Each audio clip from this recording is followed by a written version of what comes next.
Is there a great difference between the top of the world and the bottom of the world? There is. Now, the North Pole is the center of an ocean 10,000 feet deep. The South Pole, the center of a plateau, 10,000 feet high. The North Polar Sea is surrounded by continents slightly frozen. The Antarctic continent is surrounded by a belt of ice, frozen seas of at least 1,200 miles thick. Now, the South is a plateau. It gets, in some places, 14,000 feet up. I've been over areas about 13,000, and it's a little bit chilly up there. So there's that big difference between the top and bottom of the world. The North really isn't very cold up there on the Arctic.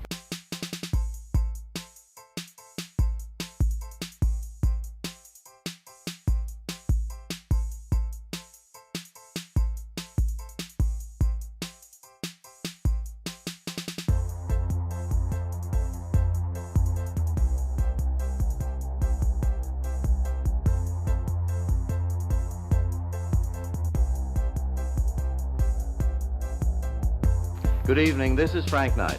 May I introduce our co-editors for this edition of the Longines Chronoscope? Larry Lasser, CBS News correspondent, and Kenneth Crawford, National Affairs Editor of Newsweek magazine.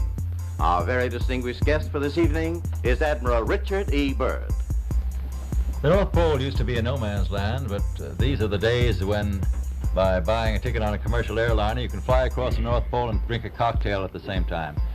You know, only 60 or more years ago, about 35 years ago, our guest tonight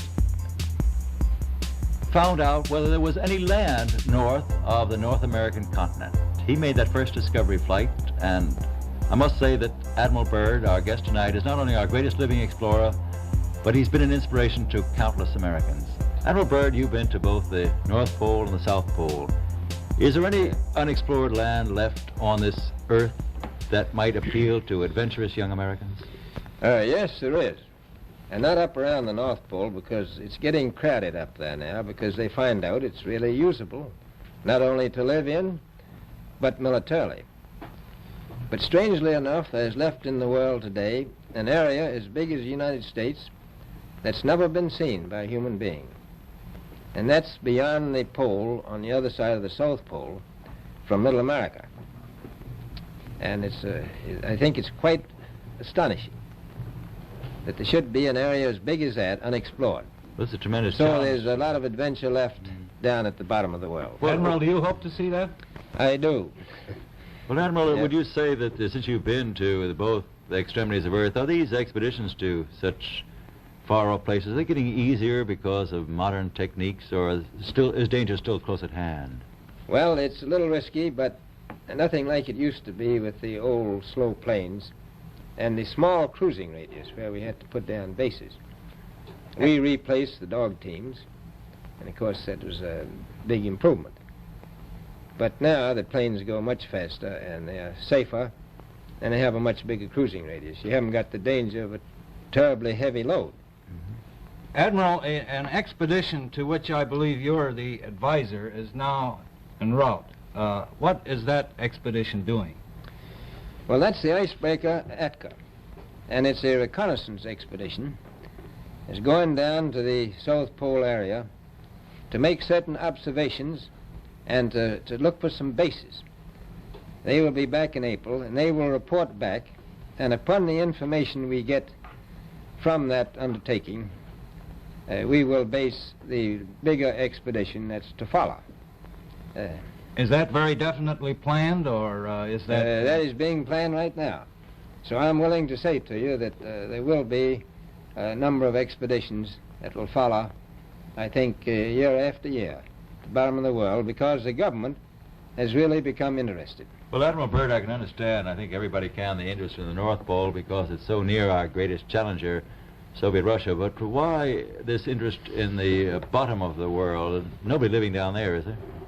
No, it's pretty cold. There's only one permanent resident, that's the emperor penguin. The little ones live further north.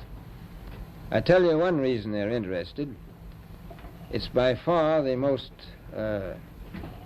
valuable, important place left in the world for science. That's why the scientific groups all over the nation are really interested. But more important than that, it has to do with the future of the nation, those to come after us, or even during your lifetime, because it happens to be an untouched reservoir of natural resources. And, you know, as the world shrinks with an ever-increasing acceleration, far-flung places, once useless, like we thought the North Pole was, and no man's land, become very useful. The bottom of the world will be important, not only to us, but to our allies. I was going to ask you, does it have military importance? It has some, and as the world shrinks, it will continue to shrink with an ever-increasing acceleration, thus bringing these places closer. And in the future, I can see a time when it will be very, very important strategically.